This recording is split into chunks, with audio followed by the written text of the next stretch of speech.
겨울왕국의 후속작이 발표되었습니다. 메이즈 러너 3편 데스큐어의 제작이 들어갔습니다. 스타트렉 3편이 오는 6월 1일 밴쿠버에서 촬영이 시작됩니다.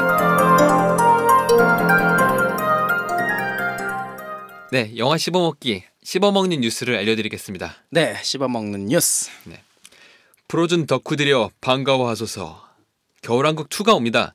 현지 시각 12일 디즈니의 연례 주주총회에서 겨울왕국 2를 만들기로 합의했습니다. 감독 및 주연, 제작진은 그대로 돌아옵니다. Let it go, let it go. 예, 두 번째 음악이 더 지겹게 그렇죠. Let it go 2가 나오는 거죠. 미친 듯이 울려 퍼지게 생겼군요. 네. 네. 또 이번 주주총회에서 또 발표된 이야기 중에 뭐가 있냐면 네. 모든 디즈니 영화에서 담배를 다 제거하기로 했습니다. 근데 이 결정 범위가 마블 영화까지 다 포함되는 거라서 닉 퓨리라든가 나중에 나올 퍼니셔라든가 그런 캐릭터들은 강제 금연을 댔습니다. 마블이 네. 그러면 디즈니에 속해 있는 거기 때문에 그렇죠. 힘이 없나요? 자기네들이 없습니다. 전혀 없습니다. 우리는 담배를 나와야 된다. 이 영화에는 무조건 담배 신이 필요하다. 안 됩니다. 이러면 어떡해? 안 됩니다. 디즈니가 힘이 그렇게 센가요? 그렇죠. 디즈니가 짱이에요. 그러면 네. 사실 제가 우리나라 그 방송심의법에서요. 네네. 바뀌어가지고 이제 담배가 얼마 전부터 한참 됐나요? 그 담배를 모자이크 처리해야 됐잖아요. 그래갖고 외화들 이렇게 나올 때 모자이크 처리되는 거 보면서 그쵸. 정말 한심하다고 생각했는데 우리나라가 꼭 공산국가 같고 그랬거든요.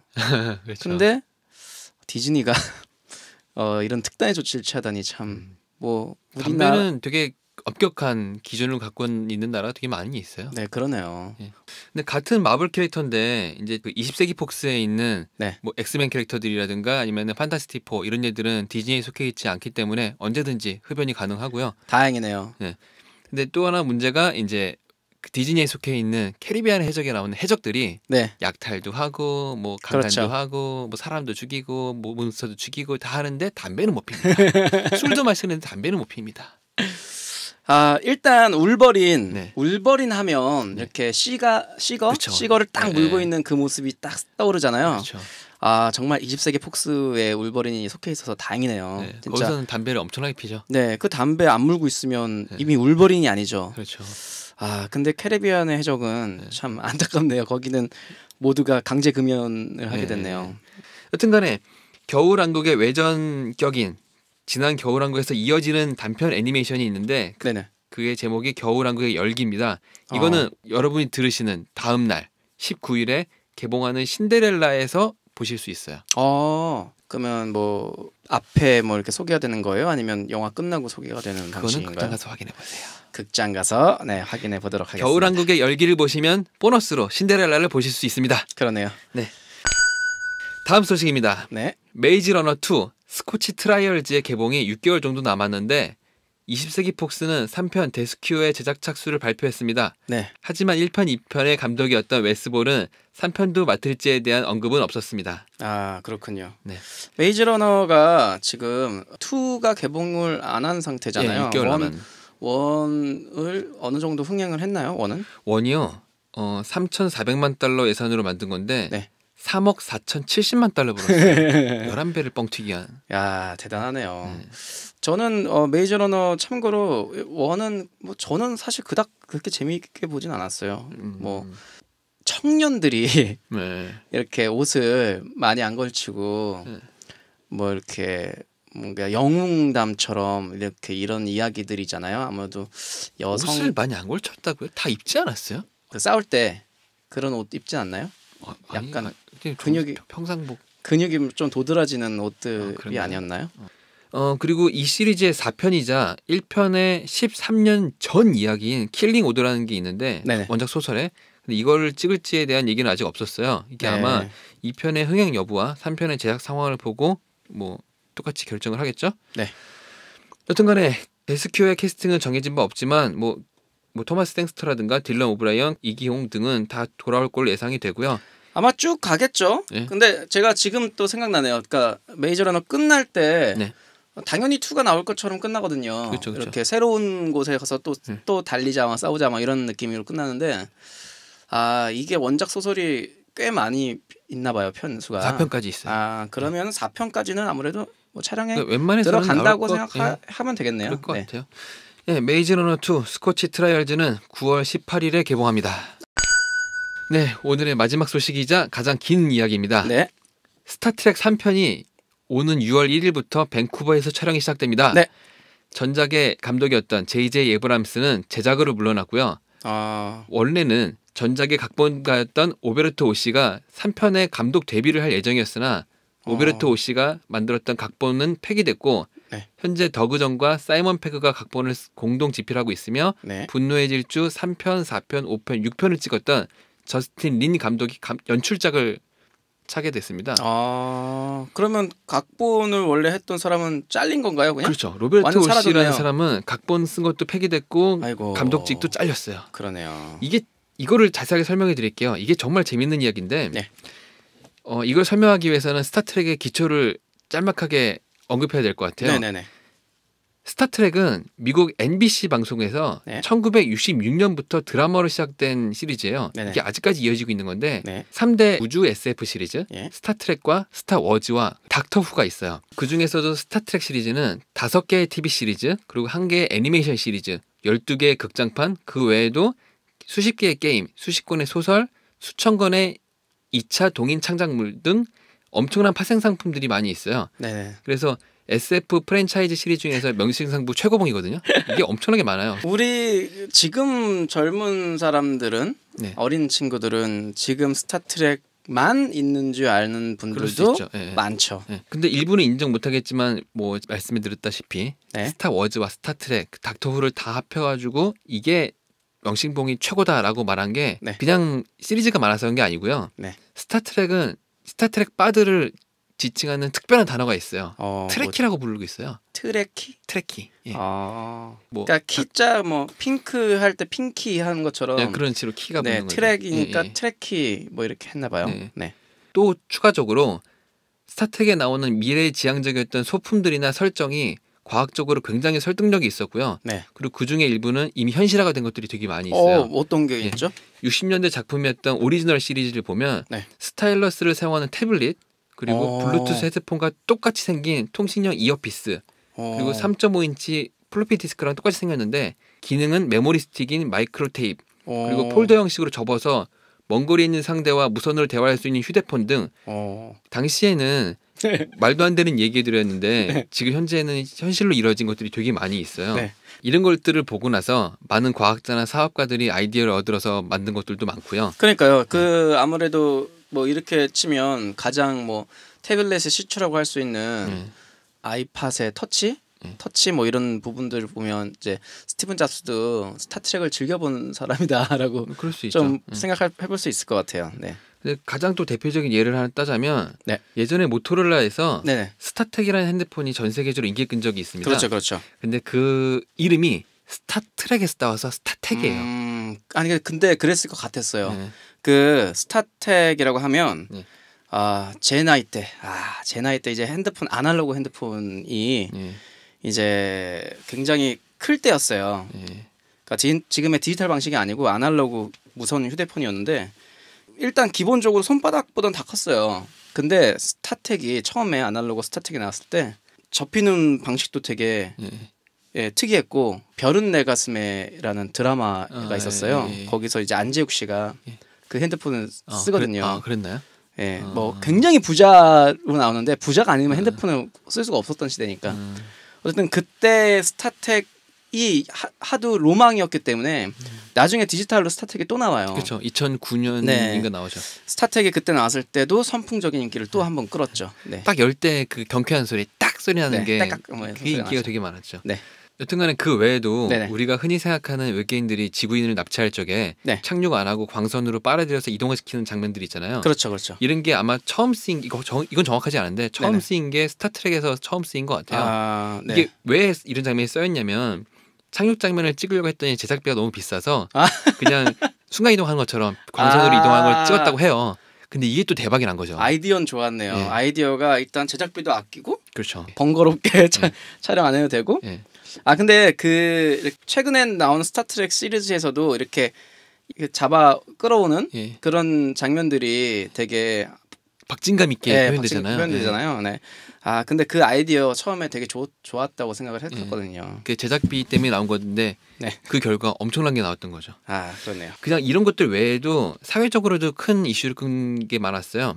미국 방송 최초로 전문직인 흑인이 나왔고요. 그리고 흑인과 백인의 키스 장면이 있었어요. 이거는 지금에서는 뭐 당연한 얘기일 수 있겠지만 이게 1960년대를 생각하면 이때 이 당시에는 백인 전용 식당이 따로 있었고요. 유색인종이 타는 버스가 따로 있었고요. 모든 게 다 분리되는 시대였어요. 근데 이런 게 TV에서 가장 인기 많은 시리즈에 딱 나온다 생각하면 충격적인 거죠. 설정상으로 근미래에 그 뭐 지구는 대통합을 이뤄서 지구에서는 더 이상 탐험할 곳이 없으니 외계로 나가는 그런 것이 스타트랙이었기 때문에 지구는 통합된 설정이 나온 결과죠. 네, 그러네요. 여튼간에 이 시리즈는 엄청난 인기를 끌면서 쭉 끌어오다가 2002년에 스타트랙 네메시스라는 제목으로 10번째 영화가 나와요. 근데 이 영화가 처참하게 깨집니다. 6천만 달러의 제작비를 들여서 4,312만 달러밖에 못 벌어요. 적자네요. 완전 적자죠. 미국에서 만든 헐리우드 영화들은 뭐 흥행에 실패했다 망했다 하더라도 제작비를 못 건지는 경우는 많지는 않아요. 왜냐하면 전 세계 개봉을 하기 때문에 웬만해서는 수익은 벌지만 예상보다 못 벌었네가 망한 거거든요. 그럼 이건 제작비를 못 벌었어요. 망한 요인이 뭐가 있을까요? 망한 요인은 일단 보세요. 재미가 없군요. 뭘 하나 찍기가 애매모호하네요. 네네.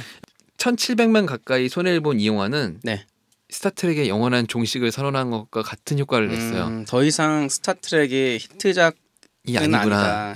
이렇게 됐군요. 그렇게 돼버린 거죠. 근데 이 제작사가 이 시리즈를 버리기엔 너무 아까운 거예요. 생각해보세요. 66년부터 끌어온 시리즈가 한순간에 영화 하나로 끝난다고 생각하면.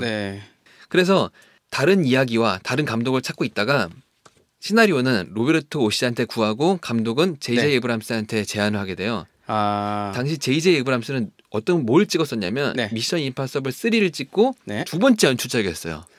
근데 미션 임파서블 3가 워낙 대작이고 괜찮게 만들었었죠. 이 사람은 로스트나 엘리어스 등 뭐 미드 시리즈의 파일럿을 많이 만들었었고요. 아마겟돈 외에 많은 각본으로 참여를 했었고 로스트 같은 흥행작의 공동 제작도 했던 사람이에요. 그래서 당시에 헐리우드에 떠오르는 블루칩이었는데 뭐 딱 잡았네요. 그렇죠. 그런 잘 잡았고 실제로 찍은 스타트랙에서도 액션 씬을 정말 잘 찍었어요. 맞아요. 근데 무엇보다 이 사람은 일명 떡밥의 제왕 쌍제이라 불리는 사람인데 떡밥들을 정말 잘 던지거든요. 어떤 떡밥들이 나왔나요? 이 사람이 만든 영화들은요. 자세히 보면 모든 이야기가 다 하나의 세계관입니다. 어떤 느낌이죠? 미션 임파서블 3도 그렇고 이 사람이 나중에 그 클로버필드를 만들고요. 그리고 앞에 말했던 로스트도 그렇고 이 스타트랙 시리즈에서도 하나의 공통제 소재가 나와요. 그게 뭐냐면 슬러쇼라는 슬러시 음료가 나오거든요. 그래요? 클로버필드의 주인공이 처음에 파티를 하는데 그 파티하는 이유가 미국에 사는 주인공이 일본에 있는 슬러쇼 업체에 취직을 하게 돼서 그 축하 파티예요. 근데 그 슬러쇼는 로스트에서 주인공들이 마시기도 하고요. 심지어는 히어로즈라는 드라마에서 주인공들이 마시는 장면이 나와요. 또 하나 그게 실제로 런칭되어 있는 건가요? 아니요. 가상의 브랜드예요. 근데 홈페이지도 있고 다 있어요. 특이하네요. 그리고 스타트랙에서도 주인공이 그 바에 갔을 적에 슬러쇼를 시키는 장면도 있어요. 그래서 그런 걸 보면 하나의 세계관처럼 나온 거죠. 근데 이거 슬러쇼 말고도 다른 여러 가지 요소들이 있어요. 자세한 건 나중에 그런 거를 팬들이 이 감독의 팬들이 다 찾으러 다녔겠네요. 실질적으로. 그렇죠. 그래서 자세한 얘기는 나중에 쌍제이 특집을 하게 되면 그때 더 한번 세세하게 말씀드리고요. 여튼간에 새로운 시리즈 제작된 스타트랙 11편은 66년부터 이어져 온 모든 시리즈를 아울릴 수 있는 시나리오로 만들어졌어요. 기존의 팬들한테는 추억을 선사할 수 있고 새로운 팬들한테는 별 무리 없이 다가가서 볼 수 있는 시리즈가 된 거죠. 그래서 스타트랙 시리즈를 처음 말씀드렸다시피 근래에 나온 이야기로 생각하시는 분도 많이 있을 수가 있어요. 근데 그 사람들이 전혀 어색하지 않게 옛날 시리즈를 다 볼 수 있는 느낌이 되는 거죠. 이게 어떻게 가능하냐면 엑스맨 데이 오브 퓨처스처럼 과거와 미래를 오가면서 이야기가 진행이 돼요. 그러면서 과거를 살짝 비틀어서 미래가 바뀌는 거죠. 그래서 평행세계예요. 기존 시리즈는 그대로 있고 지금이 나오는 스타트랙은 평행세계. 맞아요. 이런 시나리오가요. 좀 약간 유행이었어요. 이제 더 이상 그러니까 보통 더 이상 시리즈가 나갈 방법이 없을 때 대부분 그 과거의 얘기로 가죠. 스타워즈도 그랬고요. 네. 근데 그건 약간 다른 얘기인 게요. 근데 이거는 약간 다르긴 하죠. 왜냐면 과거로 갔다가 과거가 이어지면서도 이어지지 않는 얘기인 거예요. 네네네. 그렇죠. 네. 리부트 개념도 있고요.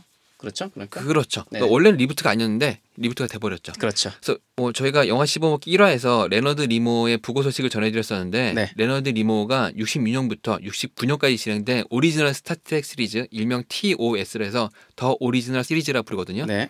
이거에 스팍을 연기했던 배우였어요. 네네. 그는 나중에 극장판 3편과 4편도 주연과 감독을 했던 되게 능력 있는 사람인데 이 영화도 대박이 났었거든요.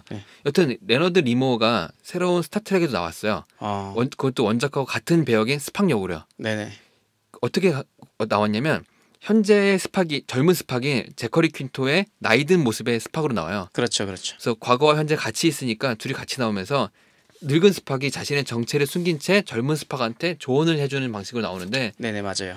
원작 시리즈를 아는 사람들은 나의 원래 스팍이 나온다라고 하는 것도 있는 거고 나왔어, 이렇게 모르는 사람들은 보고 나서도 저 사람이 뭔가 아주 뭐 있는 대단한 사람 같구나라고 느낄 수 있는 게 되는 거죠. 네. 그래서 알면 더 좋지만 몰라도 문제가 되지 않는 정말 시나리오를 잘 썼어요. 그렇죠. 그런 거 보면요. 그러니까 과거와 현재를 다 아우르는 그런 거를 한 방에 한 영화에 몰아넣는다는 것 자체가 잘한 것 같아요.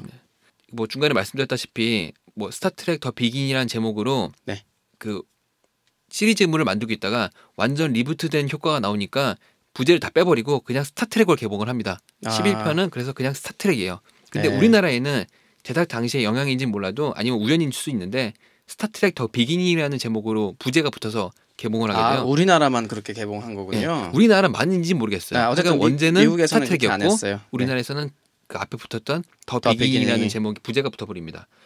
여튼간 이 영화 자체가 엄청난 호평을 받았고 로튼 토마토라고 미국의 영화 평론 그 점수 매긴 사이트가 있는데 호평도가 94%예요. 이게 최근에 개봉했던 영화 중에서 이 90%대를 넘는 거는 다크나이트와 해리포터 죽음의 성물 2 정도밖에 없어요. 여튼간에 이게 대박이 나서 바로 후속작이 들어갑니다. 후속작은 스타트랙 다크니스라고 전편이 TOS 기반이었으면 스타트랙 다크니스는 극장판 2편을 뒤틀어서 만듭니다. 지금까지 나왔던 모든 이야기들이 앞으로 만들어질 이야기 소재가 돼버리는 셈이 되는 건데 이야기 구조상 66년부터 이어져 온 모든 이야기가 앞으로 일어날 미래의 이야기이기 때문에 근데 또 과거가 살짝 비틀어졌기 때문에 똑같이 만들지 않고 이게 하나의 뭐 레퍼런스 같은 시리즈가 될 수 있는 거죠.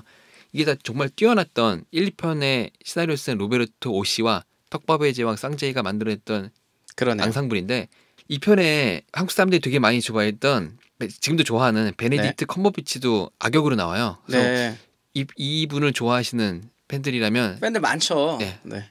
스타트랙을 전편부터 안 봐도 되니까 스타트랙 근래에 나온 더 비기닝 그리고 다크니스 그렇죠. 두 개 보셔도 충분히 재미있을 수 있습니다. 스타트랙을 그렇게 엄청나게 살려낸 쌍제이는 스타트랙 1편을 홍보하러 다니면서 이상한 말을 하나 해요. 나는 트래키도 아니고 심지어 스타트랙을 한 편도 본 적이 없다. 나는 스타워즈의 팬이다. 이게 사람들이 재밌으라고 한 거 아니에요? 진짜로요. 그래서 사람들이 충격을 받았는데 1편이 대박이 났었고 잘 만들었고 후속작도 대박을 쳤으니까 사람들 되게 좋아했었어요. 근데 예상치 못한 일이 벌어집니다. 스타워즈 7편의 감독이 쌍제이한테 갑니다.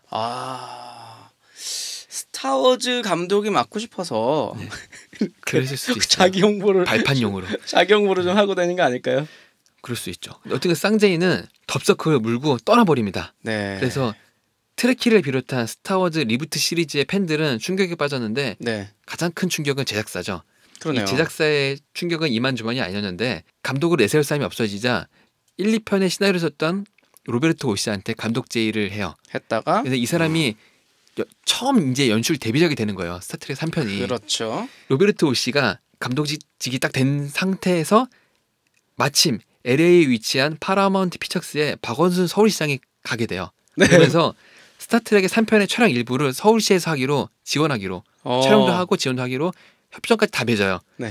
다 좋은데 진짜 엄청난 일이 이제 벌어져요. 로베르토 오시가 가져왔던 시나리오가 그토록 성공적이었던 리부트 1, 2편을 뭉개버릴 수 있는 시나리오를 쏜 거예요.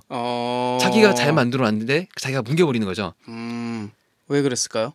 자세한 얘기는 제가 시나리오 안 봐서 모르겠지만 당연하게도 그건 까였고요. 처음 말씀드렸다시피 감독직도 각본도 다 뺏깁니다. 그래서 쌍제이는 양대 우주 SF 극장판 2개를 다 해보고요. 그렇네요. 스타워즈 7편은 감독, 스타트랙 3편은 제작을 동시에 하게 돼요. 네. 그래서 엄청난 쾌거를 이루는데 로베르토 오시는 처참한 결과만 남게 됩니다. 네. 여튼간 그렇게 스타트랙 슬프네요. 잘린다는 건. 그렇죠. 갑자기 일자리를 다 잃고 하나만 해도 좋은데 2개를 다 잃어버려. 그러네요. 너무 욕심이었는지 뭔지 모르겠습니다. 예. 뭐 주요 배우는 그래도 다 복귀한다고 하고요. 스타트랙의 개봉일, 스타 3편의 개봉일은 2016년 7월 8일에 개봉합니다. 2016년에 개봉하는 영화들 진짜 많네요. 그렇죠. 그 예전에는 이렇게 지금 16년 아니면 17년 뭐 이런 때 뭐 정말 미래의 일이잖아요. 어떻게 보면요. 1년 2년 뒤인데 네. 그 무슨 영화가 나올지 그렇게 신경 안 쓰고 살았는데 네. 지금은 워낙이 이렇게 대작들이 많아서 네, 2016년, 17년을 기대하고 있는 그런 대작들. 버드맨에서도 얘기하지만 갑자기 히어로들이 네. 영화계를 꽉 잡으면서 네, 수많은 히어로들이 또 이제 줄 서 있잖아요. 지금 DC와 마블에서만 개봉한 거 따져도 엄청나게 많은 얘기가 나오죠. 줄을 서 있는 이런 상황이 참 좀 신기한 것 같아요. 예전에 비해서요. 네. 여튼간 여기까지가 이번 주 영화 씹어먹기 씹어먹는 뉴스였고요. 다음 주에 더 좋은 소식과 더 재미있는 이야기로 찾아뵙겠습니다. 네, 영화 씹어먹기는 여러분의 소중한 사연을 기다리고 있습니다. 각종 이야기와 연애상담, 고민상담 등 당신들의 이야기를 들려주세요. 더불어 홍보할 것이나 광고하고 싶은 것도 있으면 보내주세요. 보내주실 주소는 digestcine@gmail.com digestcine@gmail.com입니다. 본 방송은 팟캐스트와 유튜브를 통해 듣고 보실 수 있습니다.